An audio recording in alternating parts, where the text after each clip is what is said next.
Hi, it's Lisa Harris with Remax Center. We're at our newest listing at 4744 Cardinal Ridge Way in Flowery Branch, Georgia.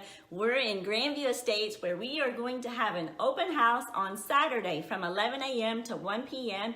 We had a Facebook Live open house this afternoon on Valentine's Day. We were celebrating the fact that this home was actually on the cover of Romantic Homes magazine. Well, not just on the cover, but there's like a 15-page spread in here.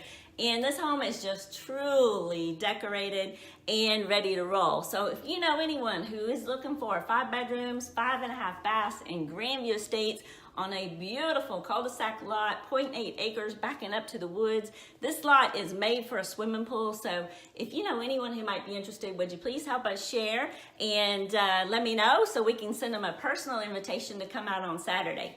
Thank you so much, and we'll look forward to seeing you soon. Take care.